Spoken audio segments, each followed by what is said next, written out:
So welcome everyone who's joined. We'll just wait a couple of minutes just to allow any other participants to join us. Just to say at this stage, but I'll say it again, we are going to record the webinar. So if anybody doesn't want to be on screen or doesn't want their name, then please change your settings.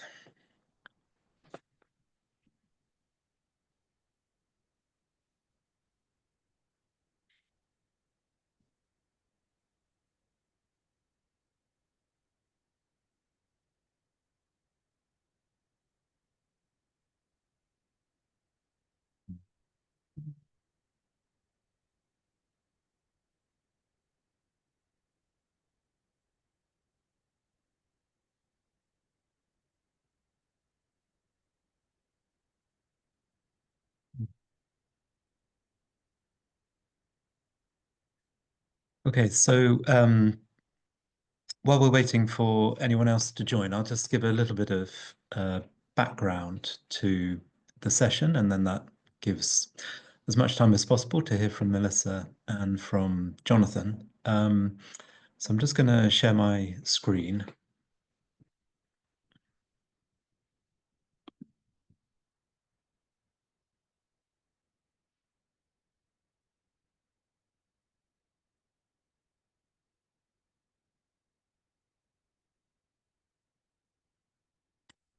Okay, so the background to this webinar is that Dorset Community Energy and Wessex Community Assets have been funded by the Southwest Net Zero Hub to do research into setting up a retrofit one-stop shop. And so one of the things that we'll be exploring this morning is what do we mean by a one-stop shop and what could it entail? In a very narrow sense, it would mean providing a range of advice to a range of homeowners and tenants. But within that, we're particularly interested in ways in which we can support groups of people in different areas to work together. So just a bit of background on the two organisations. So Dorset Community Energy, it's a community benefit society. We set up in 2013. The setting up was by Wessex Community Assets and Dorset County Council at the time. And since then, we've done 30 installations, raised about 1.5 million. And we do that through share offers, mostly to local people. So we have about 200 members. We also have a real interest in retrofit, and that sort of brought us together again with Wessex Community Assets. So Wessex Community Assets, we've been working for about 20 years, supporting community housing. And so there was a good overlap between our interest at Wessex Community Assets and the interest of Dorset Community Energy in retrofit. And again, in terms of sort of an ethos of getting local people to work together, we're asking, okay, rather than only focusing on assessment services for individual households, how do we help people to work together? And that's why we were very keen to invite Jonathan and Melissa to come and join us and to explain about the work that they've been doing in Bristol and Manchester and elsewhere. We have a whole range of partners that we're working with in Dorset. And as part of the Community Energy Fund project, we also requested that we could work with People Powered Retrofit because of their experience around assessment. And then in Dorset, there's a whole range of other organisations. So we've sort of stepped into quite a complex terrain.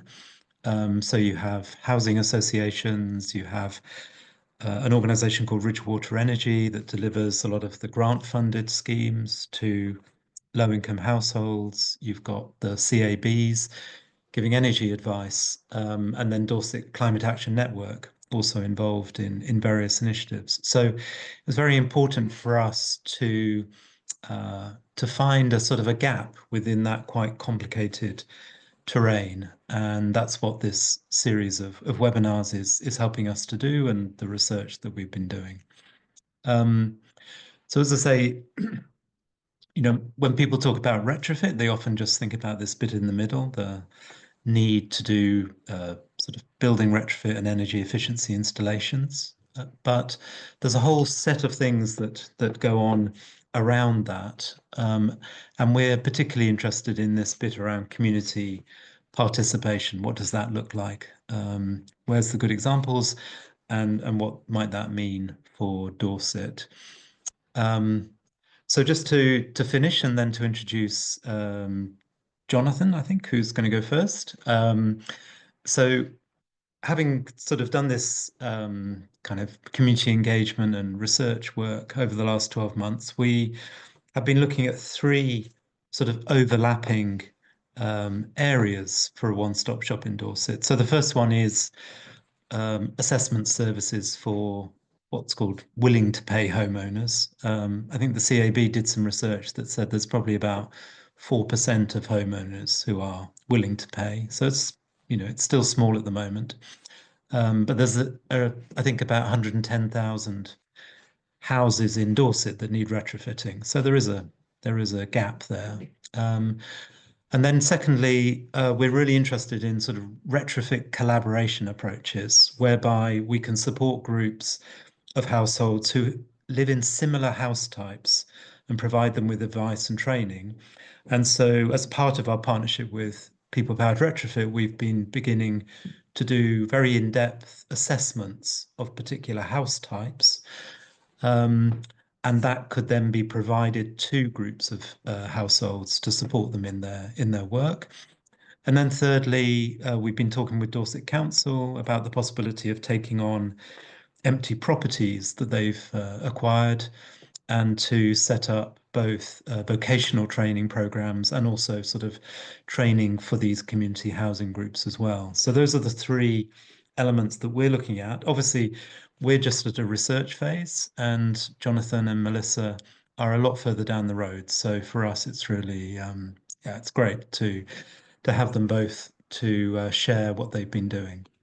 So with no further ado, I'll pass over to Jonathan. So Jonathan is a founder of Carbon Co-op, which then founded People Powered Retrofit. And I'm sure Jonathan will explain better than me, but my understanding is that Carbon Co-op began life as groups of householders wanting to work together, to learn, to then become almost their own project managers and even going into the sort of DIY space. And through years of experience, then got to a point where they were able to develop People Powered Retrofit as a service for other householders who wanted assessment, and both are separate organizations but very connected. So hopefully that's a good enough introduction, Jonathan, and really looking forward to your talk. Yeah, thanks, Tim. And yeah, I'm really looking forward to Melissa's as well. So yeah, as Tim said, Carbon Co-op, I think that was an accurate kind of description. Carbon Co-op, a more community energy organization, and founded in the 2000s. And then, as Tim said, we did a lot around retrofit, and the evidence and the kind of motivation for a one-stop shop, a separate cooperative, became clear later on. What I'm going to talk about is my reflections on community energy and retrofit, and using the examples of Carbon Co-op and People Powered Retrofit to demonstrate some ideas of how organisations might be involved with that. And I really like the provocation from Civic Square about retrofit with communities and people kind of embedded at the core of it. I just wanted to flag that retrofit and energy efficiency and reducing demand for heat in our homes is key to achieving a kind of clean power system, and this is part of the government's aim. But it's great for people that live in those homes. It's great for communities as well to invest in a kind of infrastructure, but it's also part of a kind of a broader goal, a decarbonisation goal, and a broader kind of system change. I think community energy and retrofit work together really well. I think there are gaps in provision around retrofit, which is people may want to retrofit their homes. They might not want to describe it as retrofit. It might be that they want a home that's less damp or warmer or more comfortable, or to get the latest technology. But there are gaps there in how people do achieve that, and a lot of the public schemes aren't working or not working as well as they could do. And community energy is a really trusted source of advice and information in the community.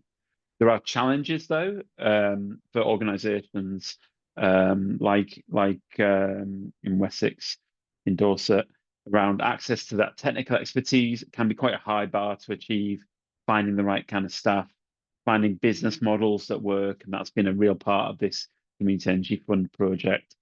And getting the investment or the capital to get things going, although I know there's an excellent track record of that in this area.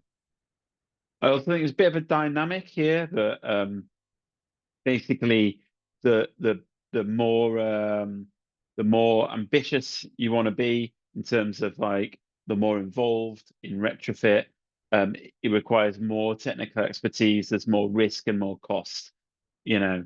But it so you can do free things or low cost things or advice things, and I'm sure that those things have been tested. You can get quite a big scale of it, but the value proposition, you can't necessarily generate a community business from that. So there's a thing there about the more involved, the more technically involved, not necessarily huge scale in terms of number of houses, but it allows you to do things at a higher value, and just mapping on some kind of ideas here. And it's great to see the work that's already been done, you know, at the bottom end in terms of technical expertise, cost and risk.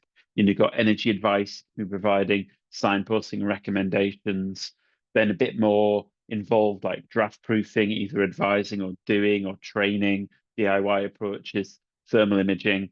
A bit further on, then it's like retrofit assessments, supply chain engagement, then a one-stop shop, or as we're going to talk about today, kind of street by street kind of retrofit stuff. So I think there's loads of ways community energy groups can get involved, and it's just about enabling that capacity and that resource to go further.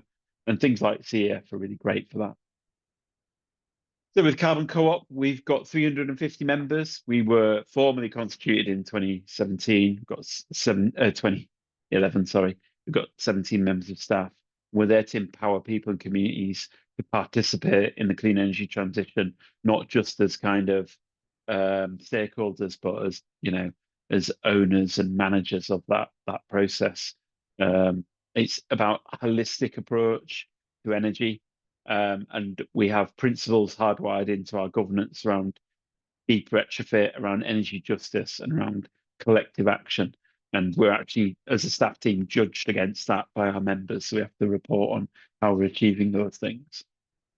We got quite technical quite early on in our development.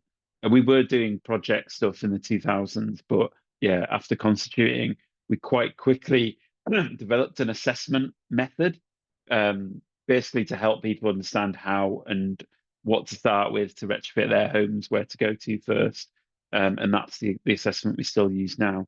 But on the back of that, Department of Energy and Climate Change were quite sort of impressed and said, could you do a deep retrofit program? And whether we were insane or just quite brave, we said yes. And we retrofitted 10 houses all around Greater Manchester, our area where we're based.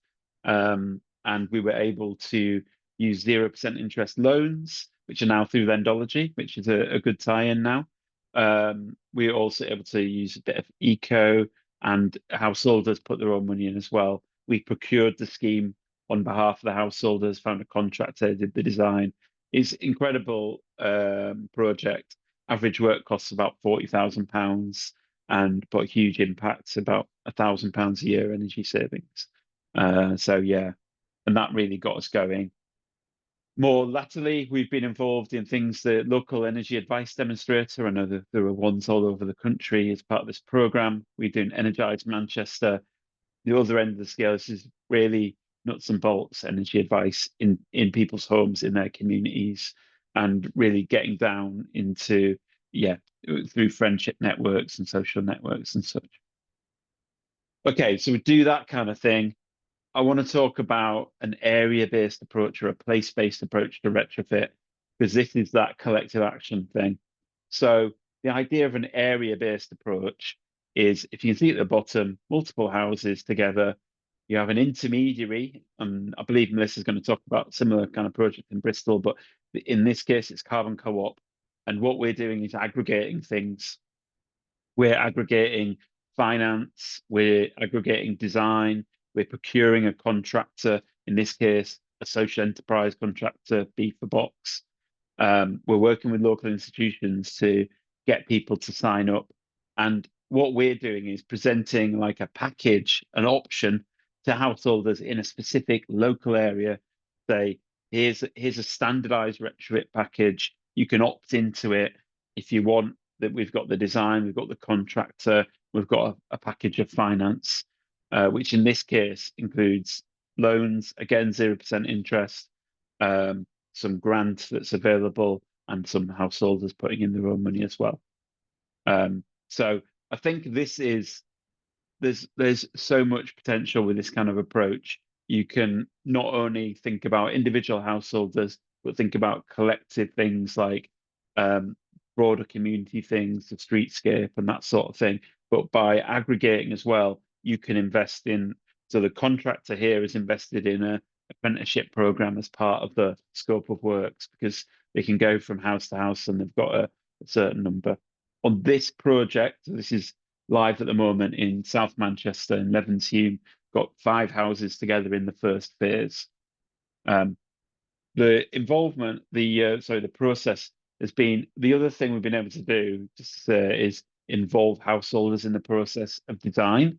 So it's not just a thing that happens to people. It's something people participate in and they can get some ownership in.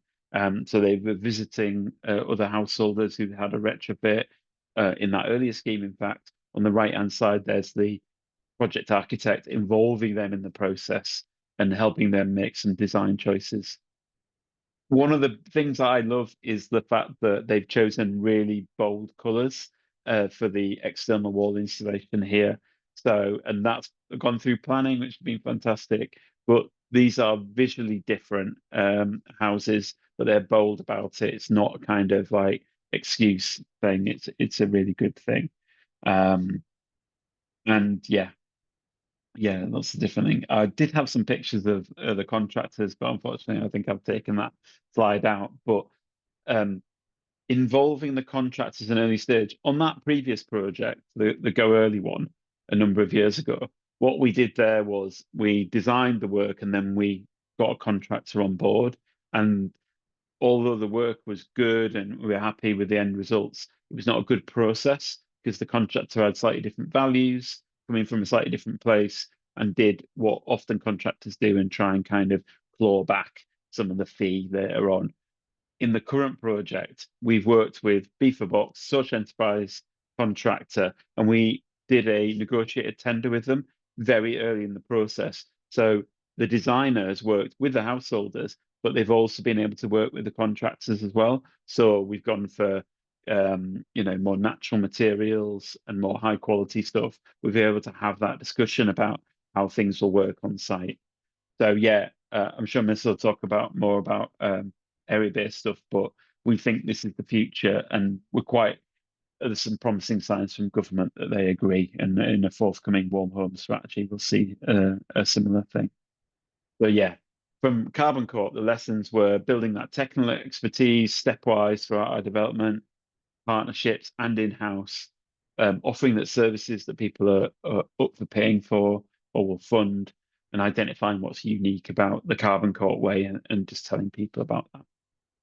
The People Powered Retrofit, as I said, it came out of some of that, and it's established in 2021. We did a share issue to raise £750,000 to get that capitalised.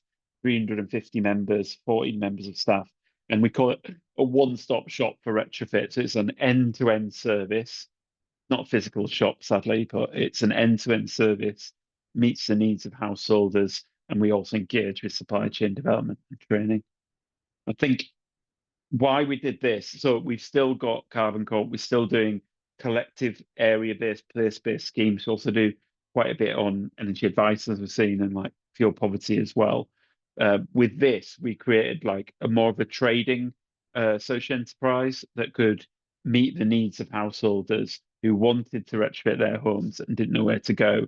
So it's a little bit different. It's more house by house than street by street, but we still put the needs and priorities of householders front and center. Um, Householders, these are the problems they face. It's quite technically complex to get your head around retrofit. There's a lot of detail involved. Can be difficult making key decisions. You don't want to get things wrong. You can hear conflicting advice from people and on the internet. It can be hard to find contractors and worried about high quality works.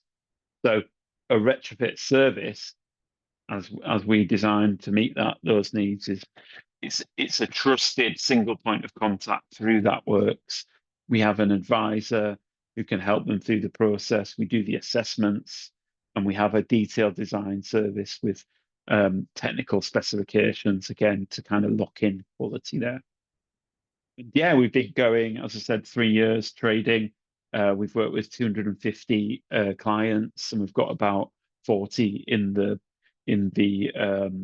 service at the moment. And yeah, it's been really well received. And as Tim said, we've had the opportunity to work with other organisations around the UK. Skipped a few slides ahead, sorry there, but gives you examples of the work that we're doing. We do all types of different levels of intervention with people powered retrofit.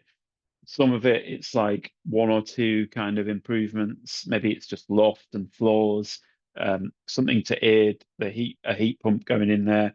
But with others, we're doing more extensive things, external wall insulation, or a kind of full whole house retrofit. It really does span that gambit.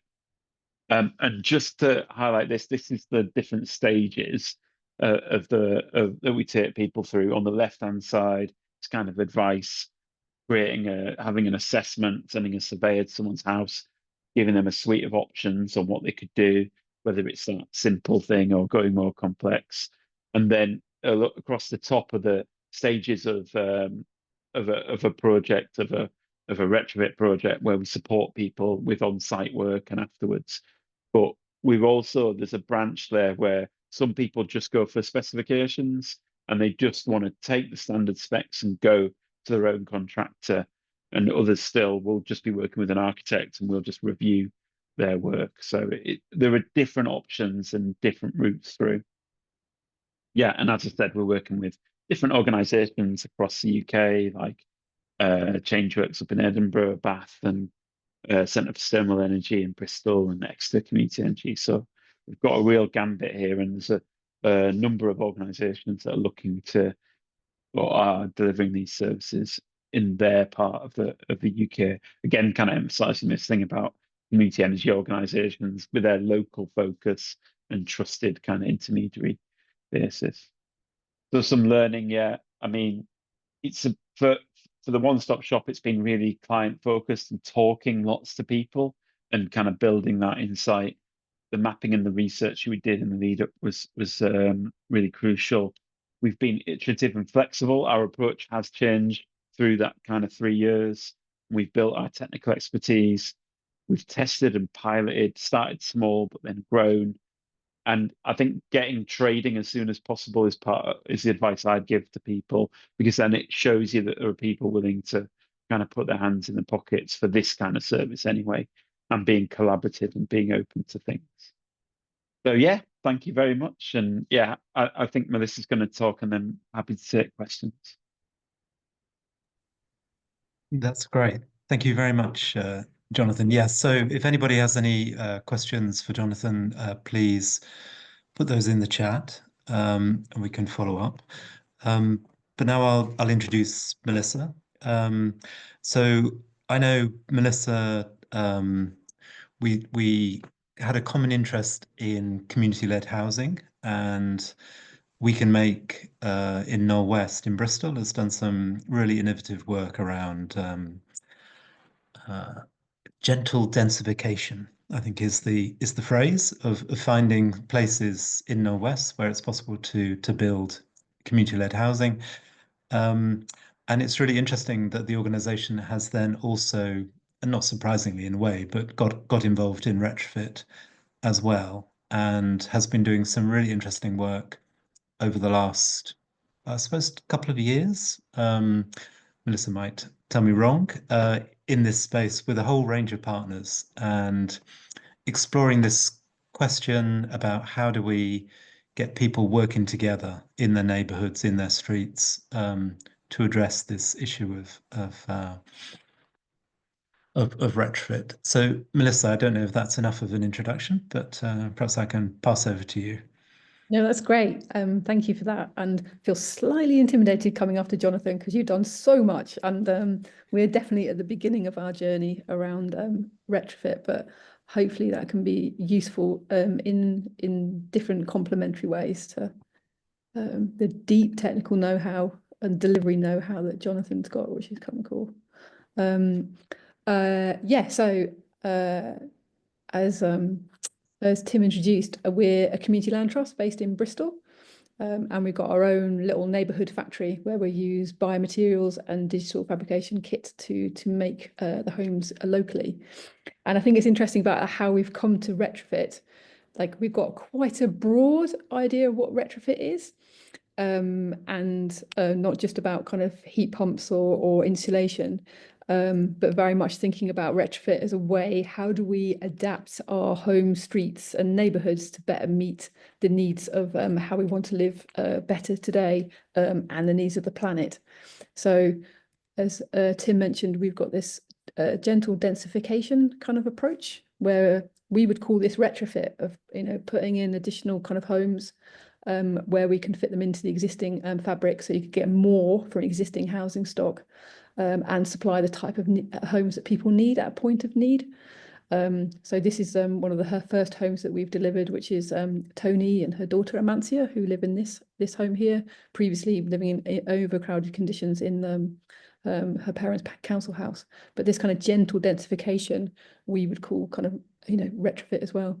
And just nice to know that the little house in here is powered by a heat pump and solar panels. So that's the way it kind of goes. And I kind of like our other kind of route into thinking about kind of retrofit as well is also thinking about our wider urban fabric in our neighbourhood in Northwest Bristol. So it was built 100 years ago, part of the Homes Fit for Heroes Garden City kind of suburb move of building homes, and it's probably had 100 years of neglect since then. And so those big front gardens have now, some of them kept really nicely, which you can see on the left. Some of them have absolutely rewilded, that you can see here. And then probably a third of the front gardens have been lost to kind of private car parking. So again, part of our kind of retrofit adaptation of the neighbourhood was the question of like, how can we make front gardens, a part again of the social and ecological infrastructure of the neighbourhood. And so we worked and co-designed with our community a front garden retrofit kit that's got some flat pack items in there, including planters, hedgehog homes and bat boxes and little libraries that you can bring in a kind of easy way to think about how you can use your home and kind of re-socialize it. And I think this is our kind of general approach to kind of retrofit as well. And it's just fascinating how this is kind of spread really. So it's going to come from Bristol when that's spread over probably 100 gardens across the UK. And in each case, it's turned into a bit of a social prop to begin to talk to your neighbours about bigger things, which has included nature, but also retrofit and practical things, how you can kind of reconnect with people and begin to take social action together.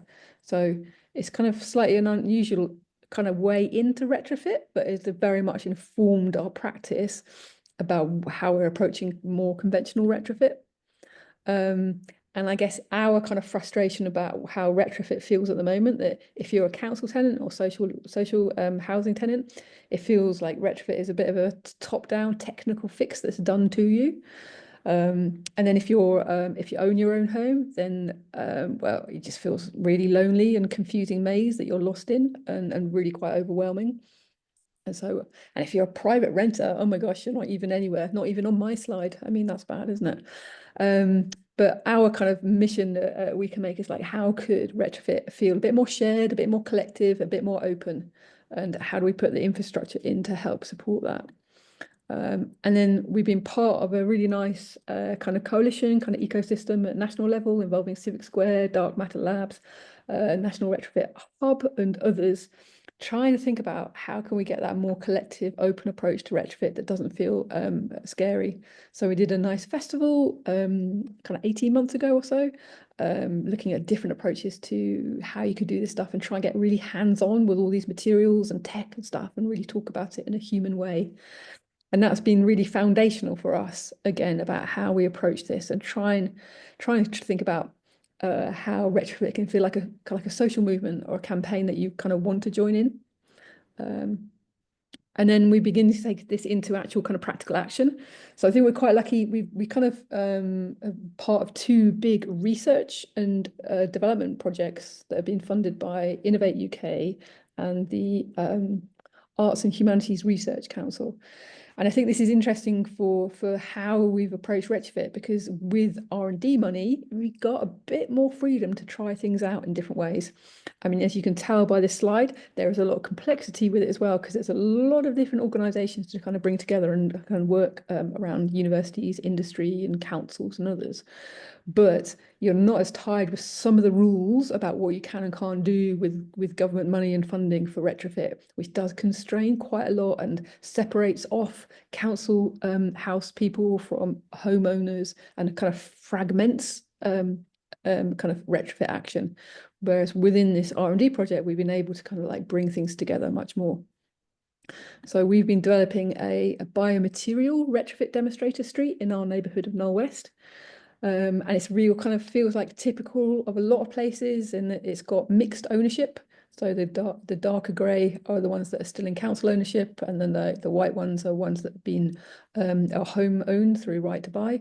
So you've got this scattered kind of approach to ownership. So trying to do retrofit in a way that you're either only talking to council people or only talking to homeowners kind of doesn't really respect the reality of ownership or, you know, the party lines between a building. You want to be able to do the whole building or the whole street to really think about how the building physics or the finance can really stack up. So that's the approach that we've done. And really kind of like engaging at street level to try and activate this space as well. I think what we've been trying to do is kind of design from the beginning approach to kind of scaling and taking a type home approach. So very much how Tim was explaining in Dorset, taking, you know, looking at the archetypes that are most common across Dorset. We've done the same in Knoll West in our neighbourhood. We're, you know, a neighbourhood of interwar 1930s council-built homes of red brick, short terraces and semi-detached, which means that if we can get, and out of kind of 5,000 homes, there's 20 types, and they're all quite similar anyway. So again, we're taking a type home approach, really understanding what's the retrofit recipe that works for each of these 20 types. And then you can kind of repeat it and kind of scale. So, you know, we've got the recipe for HBB2, very catchy title for a typology of house. And then you go, oh my gosh, there's 92 of these little terraces across the rest of our estate. So we can get the recipe right for this little terrace. Then, hey, we can quickly move to scale across the rest. And it's quite nice and exciting. The street that we picked, Andover Road, has got 9 of those 20 house types on one. So it's quite an unusual street. It was the original show home street of the neighbourhood. So it's got that rich variety, which makes it a really good demonstration street to kind of try things out. And then the other way we're thinking about how do you make something designed to scale is how do you make it socially contagious? So how do people want to opt into it and find it kind of compelling, and it's neighbours to neighbours talking to each other and going, yes, this, you know, that you want to join in. So, you know, one of our first moves when we got our kind of work going was, you know, not talking about heat pumps at all, but actually having a whole street playing out session. And that very much a sense that in retrofit, it is about mending and repairing the social fabric as much as it is the building fabric. So we've invested heavily in that, and that kind of co-design process and making it as tangible and hands-on as possible to kind of really bring in the expertise of everyone in the room, kind of local residents, as well as, you know, university professors, kind of like sharing the space and developing ideas together. And that's I think is really important in that sense of collective action where everyone feels they've got something to share and everyone's got something to learn, and you really cultivate that kind of culture. And the joy of R&D projects, you get to work with brilliant universities like Bath University and really rigorous testing. So we've done a year's worth of kind of data collection on our kind of pilot homes, and got a really rigorous understanding about what's going on in them. So that's a really good kind of baseline to understand what's going on, including, you know, they've got a giant environmental tester that we can do things in as well, which is kind of cool. And then the data that's coming out, it's kind of, some of it is kind of the stuff you expect, you know, they're all kind of D, E and F in terms of energy, you know, EPC kind of performance. But they're really bad on humidity and internal temperature. But the real shock for us was like how bad the homes were on CO2 levels. And it's basically because of the level of overcrowding within the homes, the levels of CO2, particularly in bedrooms, were getting above levels for kind of safe health, like chronically, making people chronically ill, which is just shocking, really. And it's that kind of sense that the way to talk about retrofit has to be more than just decarbonisation. It has to be more about how do we adapt these homes so they're fit to live in and support people well. And so we've developed our kind of neighbourhood recipe for retrofit, which, yep, it's got a focus on biomaterial fabric improvement. So rather than using oil-based products that are just going to make the climate emergency worse, use natural biomaterials and reclaimed materials instead. Very important. Including ventilation, so you're getting that air circulating around, so they're kind of healthy to live in, and a focus on shared energy systems. But also really important to people in our neighbourhood and talking about retrofit and how to adapt homes to be better for everyone is including kind of making space for nature and green infrastructure and street trees and making space for secure bike storage, and those things really important as well.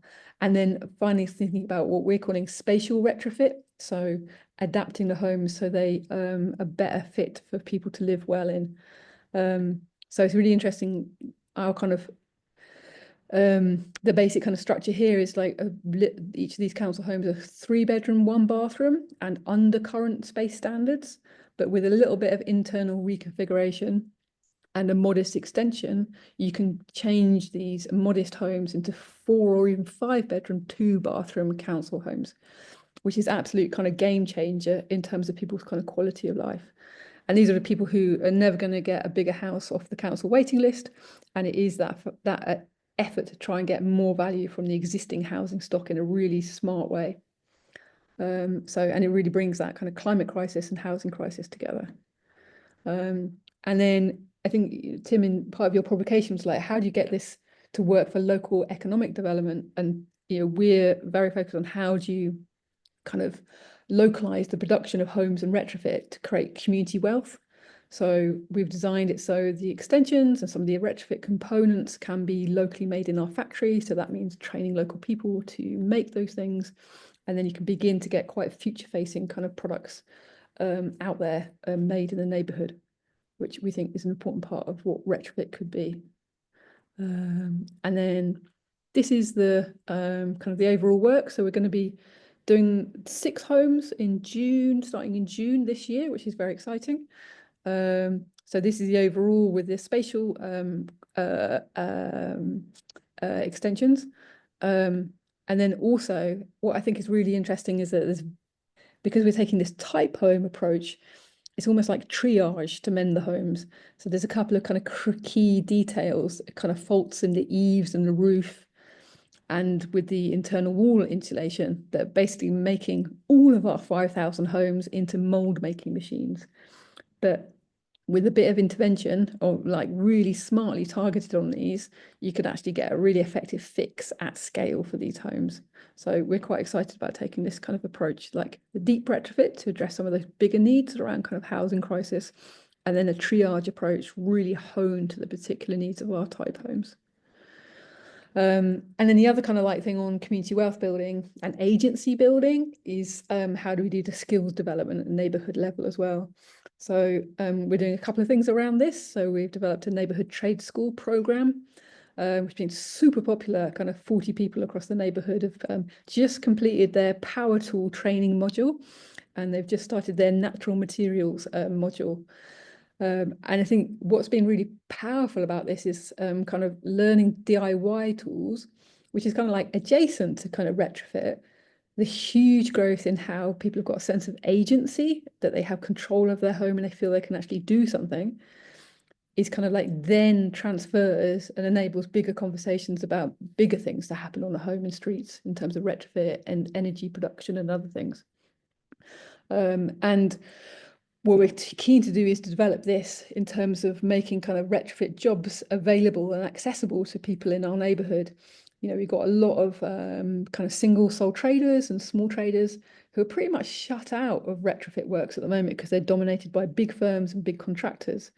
So we're very interested, could we get a kind of neighbourhood-based kind of accreditation, really training people, local trades up in the particulars of our type homes, and then having accountability at local level, because those trades are not going anywhere, they're living in the hood. So you can do quality control and keep accountability for that as well. So we're exploring the idea of a kind of neighbourhood trust mark for certain kind of services and seeing if we can do that. I think that's really important in terms of having confidence in the kind of quality and not just outsourcing all the kind of retrofit work to somebody else to make a profit out of. And then the final thing I want to share about was like how we're making decisions about this kind of stuff. And I think about the part of the kind of mobilizing collectively is also about how do you make decisions together as well. So we've been experimenting with participative voting methodologies. So a particular one called quadratic voting, which I think came out of kind of Taiwan's digital participative revolution. But it's a good way of kind of sharing preferences on things in a non-winner takes all kind of way. Instead, you kind of count up preferences, so you can get a better idea about the nuances of what people are happy with, what they can live with, and what they really don't want to do. And this has been fascinating. So we've done a series of rounds of these to really get a sense of what the priorities are that people have. Is it fabric upgrade the most important? Is it the energy production, or is it changes in layout, for example? And we've been really upfront and honest about the resources that we've got available and the time available and what's possible, and sharing that decision-making process. And I think one of the most fascinating kind of ones to come out of this, we explore the idea, does people have preferences for having a renewable energy system, each individual house with its own solar battery and heat pump, or would people be more interested in a more collective approach? And people universally voted for having a more collective approach. One, because they saw the data and they knew it could be more cost effective and efficient to do it that way. But most important, that sense of like we're doing it together and not being left alone with this stuff, and the feeling that you could, ask your neighbour for some help if you don't know what's going on with your energy system. So you're building up kind of collective competence to do this kind of stuff well together.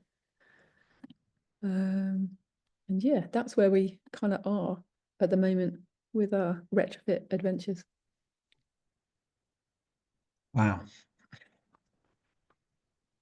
I haven't had the update on what you're doing. It's very impressive, really interesting.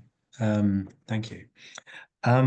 So I wondered if Melissa and Jonathan had questions for each other, because I mean, I'm sure you meet up from time to time. I think you were at Future Build last week, but whether there was anything in your respective presentations that sort of intrigued you, or you wanted to ask questions of the other, and then we'll sort of open it up to other people.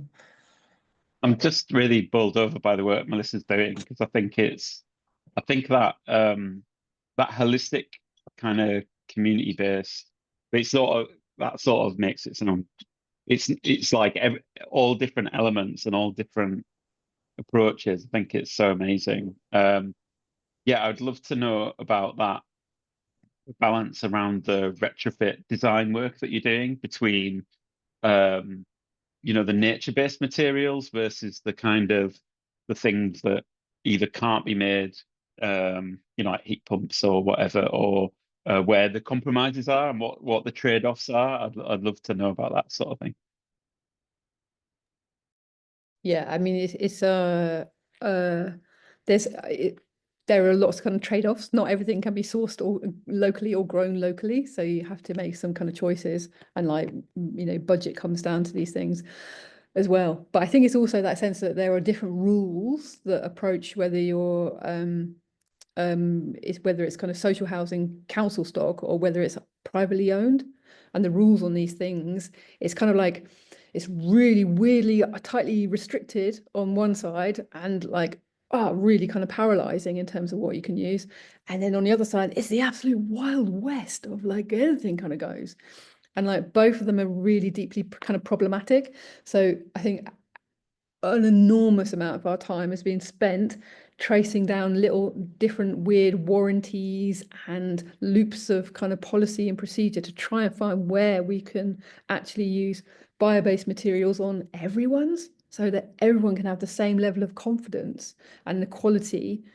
Because you don't want no regulation, but you really don't want the current regulation, which is absolutely paralyzing. So we're trying to use what we're doing as a kind of live case study, and it's encouraging that the government is rewriting its, I don't know how geeky to go on this, but PAS 35 is the golden kind of thing of that sets the rules of what you can and can't use.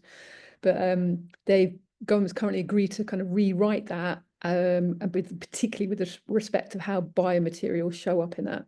So we are sharing our experiences at the coalface of the difficulties of using this stuff, but it just fundamentally feels wrong that we are retrofitting our homes with oil-based crap that is just making, well, the climate emergency worse in the short term.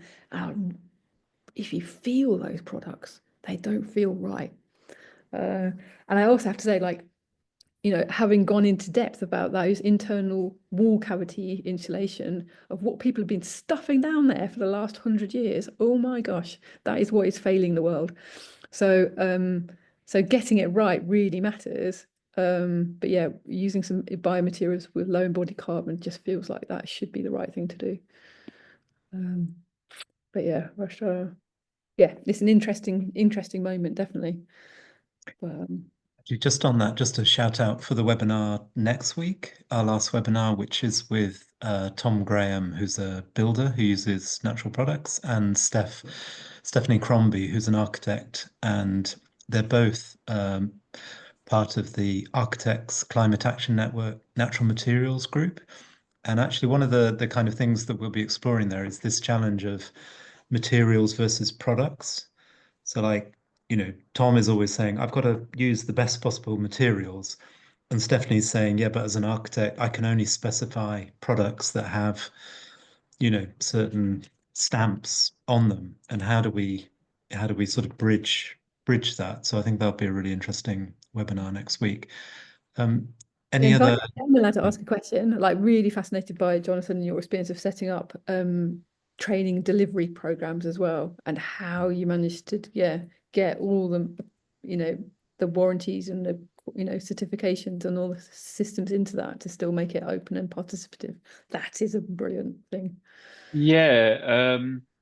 Well, our training is unaccredited, so I've like been quite a journey on training and the difference between like accredited and unaccredited colleges and all these different things. And what we settled on in the end was an unaccredited, so it's not like this is a level 3 or this is a level 2, unaccredited training for well, it was aimed at contractors, but actually what we found was in when we've been running them is that we get architects, contractors, people who want to be contractors, you know, come into the business. I think what you were saying, Melissa, really resonated about people who are locked out of the traditional construction trade, you know, and a lot of people actually do want to be in a sector where they work with their hands and see a tangible difference in what they're doing. So yeah, and then we took advantage of people within the AECB, Association of Environmental Conscious Building, who have a tremendous amount of expertise and kind of knowledge of this already. So, and then people like Marianne, who my colleague, contributed to it. So yeah, it's been super interesting. I think like it's made me realize how, I mean, you talked about things like, the certifications and everything for products. It's like training and education in this country is so both complex and so broken. So it certainly taught me a lot about that kind of thing. So yeah, but it's really great to be making a bit of a difference or trying to create an alternative.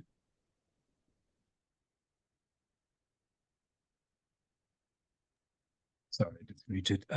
Yeah, there was a sort of a similar question from Debbie, who works for the Association for Sustainable Building Products, and uh, it was sort of, have either of you had any success in involving local builders or construction colleges with relearning the best way to do things, which is kind of sort of similar to what you were just saying, but particularly this thing about colleges. Have you been able to engage colleges? Yeah, I mean, I think colleges is maybe we've worked with a few colleges. I'm not going to name them. I'd I'd say, and also I'd say there are, with you coming from a community background, cooperative as well, and just as there are differences in cultures between like housing providers and also local authorities and ourselves, there's fundamental differences in culture in the way colleges operate and have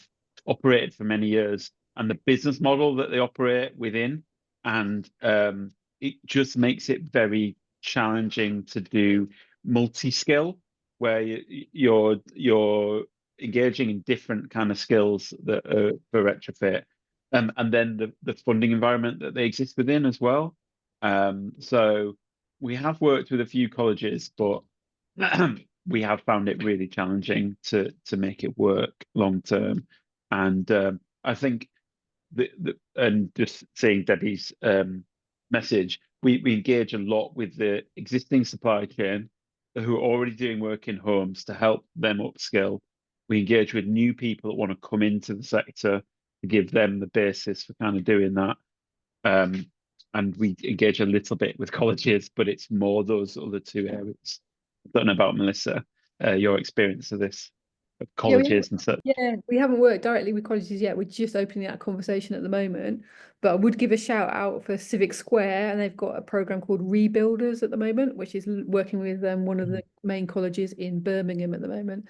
And they've done a completely alternative program with regular trades. I think they've just come back from a retreat down to earth in South Wales, where they've been learning about building with earth and straw and hemp.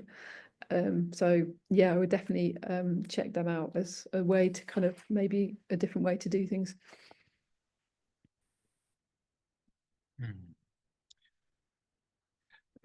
There was a question from Reese, or two questions from Reese, and the first one, it's sort of similar, but I guess it's more directed at householders, around sort of sweat equity.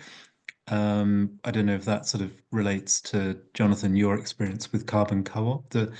What sort of proportion of the work were the homeowners able to do themselves, and what extent they had to bring in others, and is there a cost saving involved in that? It's like, I remember Yeah, there's an American bumper sticker, isn't it? That somebody, a builder says, I'll cost X, but if you ask to help, it'll cost twice, something like that. yeah.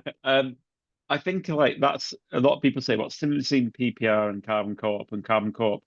We're taking these collective approaches. We're working in different communities, and but a key another big stream of what we do is DIY and people supporting other people. We've got a great kind of maker community called Eco Home Lab, which is actually meeting tonight. Um, and that's mostly around like open source tech in the house. The stuff that Melissa was showing is amazing around like internal temperature and all and CO2 and everything. And they make these, they're not as good as Bath University, but they like make and cobble things together and share the data and have these platforms. We also, like you say, we have run things like, you know, hempcrete workshops and DIY, and people come along, householders come along to the training as well. It varies. I was at an event in Edinburgh with Chris Morgan from John Gilbert's Architects, and he said that a household could do 80% of a retrofit themselves. And I was like, what? But I was told later that Chris did build his own house. So yeah, but my colleague, in fact, actually has moved into a kind of 1950s house, and he's been doing it himself. But he did have professional external wall insulation contractors and heat pump engineers and that sort of thing. So I think there is loads you can do yourself, and especially around the air tightness kind of stuff, and then working with natural materials as well. But yeah, how confident are you at plastering is a good question. But you know, have you done any of that stuff, Melissa? Any of the kind of like getting your hands dirty and DIY stuff? Oh So yeah, you're muted. Yeah, sorry. yeah. I mean, as part of a part of our kind of regular kind of builds, and we have done that. I mean, I would say we have a preference for involving people in our factory in the fabrication stuff, because then you can get much more quality control on it. Once you're on site, then keeping quality control is harder, and then that doing things twice sometimes happens. So, you know, it doesn't necessarily save time or money to do the involvement sometimes, but it is massively powerful in terms of sense of agency and ownership. So, you know, you balance those things out really, but you know, don't do it as a cost saving thing. We're quite excited about the kind of like the DIY side of things. So we're just kind of launching a kind of a DIT service, do it together service. So a kind of a kit of tools that people can borrow from us to do DIY tasks together, kind of assists, and they can have a coach as well to help them along that. And the idea that you kind of like ask your friends and neighbours to come along and we work out together how to put up the shelf, or, you know, do a bit of draft excluding. And then I do think there's a category of like retrofit works which are sort of like too low order for a lot of mainstream contractors to do, like draft kind of filling, that they hate doing it. They don't want to pay the whatever £3,000 trust mark for it to be accredited. And so we're quite interested in those those categories of retrofit works that you could skill up people at a neighborhood level and do that on a kind of repeat basis. So we're trying to work out, could we I pick totally agree. That's it. And because my partner did some research around community hubs, and I know obviously no West Media Centre and places like that is like having handy person service associated with the because I think there are definitely stuff that people can do, and there's obviously people that can't do it, maybe for age reasons or other reasons as well. So sharing those skills and having those like community assets, yeah, it's brilliant. It's a brilliant. If you do it, Melissa, would really like to hear about it because I think it's a great idea. Gonna give it a shot. Yeah. Great. So we're almost at time. Thank you so much for giving up your evenings. I know you're really busy, so it means a lot to us to for you to share your ideas. The webinar we'll put it up on the various websites of our partners, so people can access that. As I said, there's a very interesting webinar that I was listening to during my taxi driving for my son yesterday, of Melissa being interviewed by the Architects Digest, I think.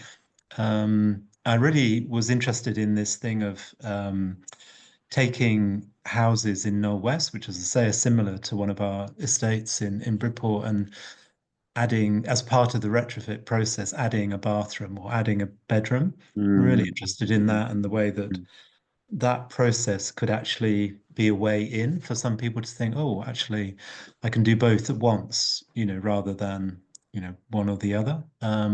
So I'd really recommend that podcast. And there's some great material on the Carbon Co-op and the People Powered Retrofit website as well. So again, encourage people to look at that. And as I say, also, we have our last webinar next Thursday, and that's all about natural materials, which we heard a bit about today, but I think it's, as you say, such an important area, and I hope the government will give more encouragement to natural materials. We shall see. Anyway, so thank you very much for joining us. Thank you everyone for joining us this evening, and we hope to see you next week as well. So thank you. See you later. Cheers.